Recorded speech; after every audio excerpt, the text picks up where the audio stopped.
haven't gone that big into outlining because different people do it differently depending on their writing process. But I'll just give you an example really quick. So whenever you outline, it's good to go from the big down to the small. And my details as far as outlines will go vary a lot depending on what kind of work I'm doing. I just finished this 22,000 word novella that's going to be part of the Pulp Rock anthology. So for that one, I did a scene by scene outline, and this is how I outlined it.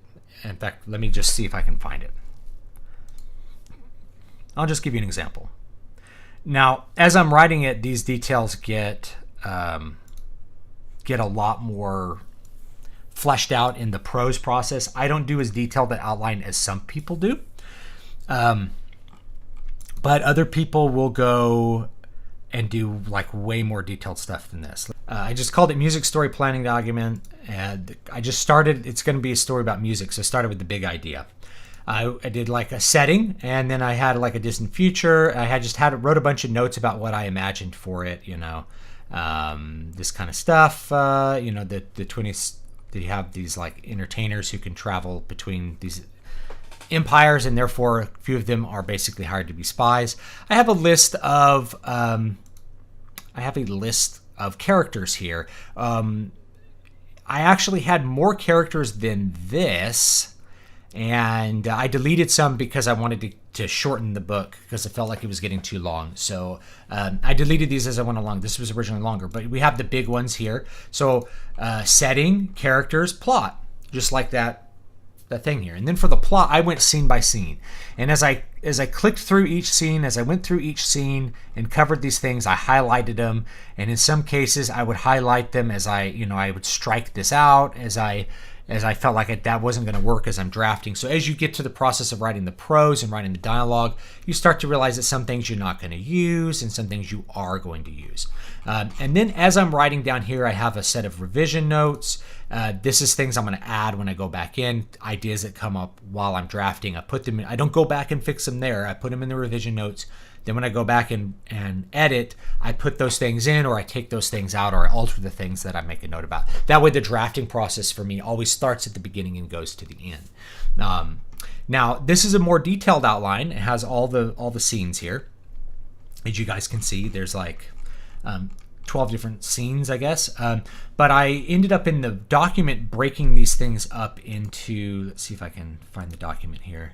I ended up breaking these things up into 12 different little chapters, and there's some sub scenes in these chapters, and each little chapter is a different planet that they're on, or a space station that they happen to be on. So that's what it ended up looking like for the complete thing, is that there was 12 little scenes here planned out, and then as I wrote them, I just clicked them off, and then I knew exactly where it was. And for me, it's really, really general. It's just like, this is what happens in the scene. It's like a story treatment.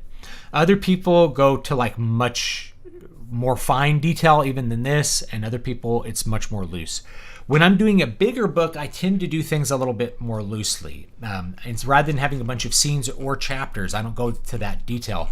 I just have an event sequence, however long it's going to be, and each event has its own line. And as I write the book, I go through each event, and then as I come up with ideas to change those, I maybe reorder them or things like that. I just boom, boom, boom, boom. I go through each event, and the events are pretty big. Event will describe maybe 2,000 to 3,000 to 5,000 words worth of things happening. Like, they go to these ruins and find ghosts, which happens in one of my books, right? Happens in this book. I think I wrote that. They go through ruins, they find ghosts. The ghosts catch Helga. They put her in prison. They break out by doing this. That's like 2 chapters of stuff, but it only takes up like a little tiny space on the page, because I'm going to be doing all the imaginative, detailed work while I'm doing the prose, and that tends to be how I do these things. As an individual. So how you do them is going to vary for you, but to me, I think you need these basic ideas. Start with the setting. Where is it taking place? What are the rules of the game? The characters, who is going to be doing it? And as you come with characters, obviously you can go back to your character section and put them in. And then the plot is the event sequence. Now, going from big to small with plot, let's briefly talk about that, because plot structure occurs on different levels, kind of fractally. So you can use like a 3-act structure or a 5-act structure, or really any kind of large structure that you want. A 3-act structure is usually going to have an exposition, a middle section where I just call it like the chaos section, where things are uncertain, up in the air, and the characters are trying to figure out what to do. And then the 3rd act, which is the characters executing a plan that they've come up with in the middle act to resolve the plot. And this actually works for virtually any genre. You can do it in romantic comedies. Here's Bill. He lives in Seattle. He has a job at a coffee shop. He meets a girl and falls in love with her. The middle act, turns out the girl already has a boyfriend. What's he going to do? The boyfriend's really a jerk, but she doesn't know it because she only sees one side of him. How's he going to win the heart of this fair maiden and expose the boyfriend for who he is? And then, maybe the 3rd act, you have some surprises where it's like, he executes a plan where she can see him secretly at work, like abusing people and grabbing butts and stuff, the boyfriend. I'm just coming up with this off the top of my head, but I'm thinking, man, this would be a pretty good little romantic comedy. And in the process of doing that, she gets very upset because she spied on the boyfriend. She does break up with the boyfriend, but the main character maybe loses his interest in the girl. But maybe there's another character who's been there all along who actually likes and appreciates him, and then he suddenly notices her and realizes that maybe she worked with him to expose this bad boyfriend, but then he realizes that he has actually developed authentic feelings for her. This would be a really standard kind of romance or romantic comedy kind of plot. In fact, this would be an anime series, as I'm describing it.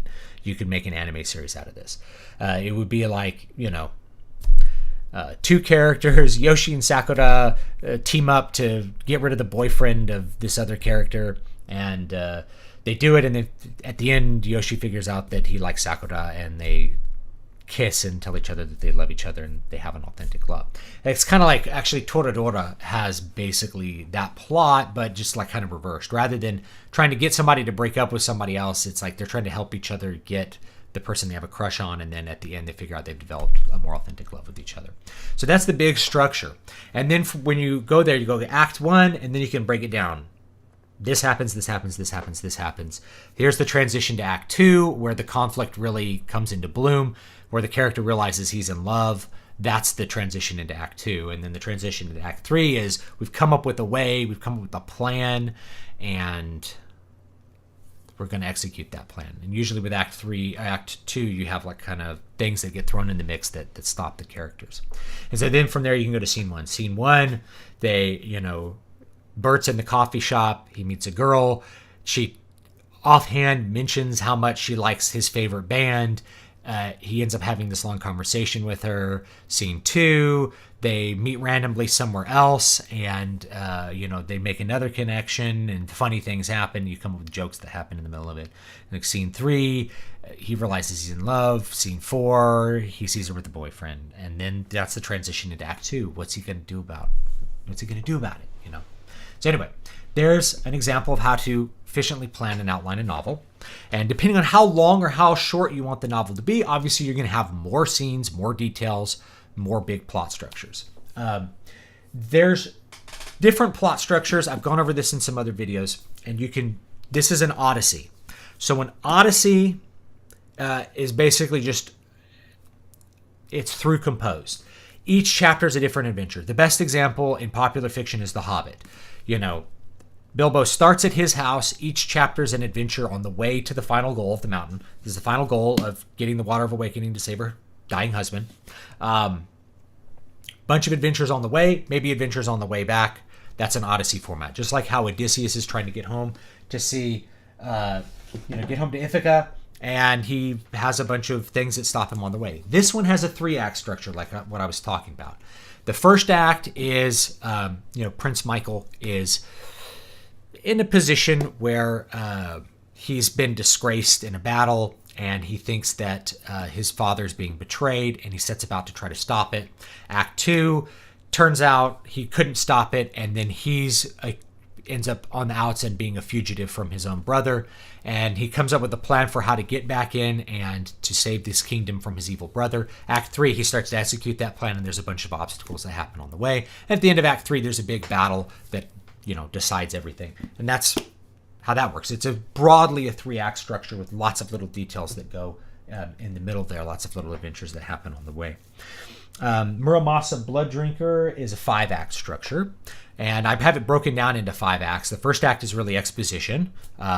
Here's how things work, and it shows off the characters and what Yoshio and Amaya are trying to accomplish. And then each act from there is a setback, and then a transition to Amaya's goals or Amaya's goals of basically entrapping this enemy of hers in Osaka Bay. So you have that kind of stuff. That's broadly how you would outline a novel. It's good to have a plan. You want to know what the ending is. You want to know where you're going. It makes it a lot easier to draft. It's really easy when you sit down to write and you're like, okay, what am I writing today? And all you have to do is just, look at your outline here and go, oh, I'm on scene 6. They play a concert. Bard asks Vijay to keep an eye on Melinda. Okay, great. I'll just write that. And you just write that scene. Easy. So once you do the planning, it's so easy to just hop down, like sit down and go, I'm just going to write this scene and write it. And then boom, it's easy. It's easily done. Right now I'm editing the 3rd Moonsong book, and that's very arduous because I've had to restructure some things and do a lot of rewrites. So it's like more intensive thought and more difficult to get into the space where just you can write. It'd be almost easier to just like throw it out, come up with a new book, and just write it beginning to end, because I could write it better now than when I wrote that book, however, 7 years ago, whenever I originally wrote the book. So anyway, that's a very thorough answer. I appreciate the super chats. Hopefully that is helpful to you. I may cut that up and put that as a separate video on the channel too, because I know people will be looking for it. I do cover these plot structures maybe in a live stream at some point, but I can make another video that specifically covers like, the Shakespearean plot structure, which is the 5-act, and then, 3-act plot structure and an Odyssey plot structure, and which one is appropriate for your novel. Well, it depends what the goals are. If you have a quest, an Odyssey is usually good. If you have something that's more like personal, then the 3-act is probably best. And if you have something that's very complex and political, then the 5-act is probably going to suit your approach a little bit better. There you go. Okay.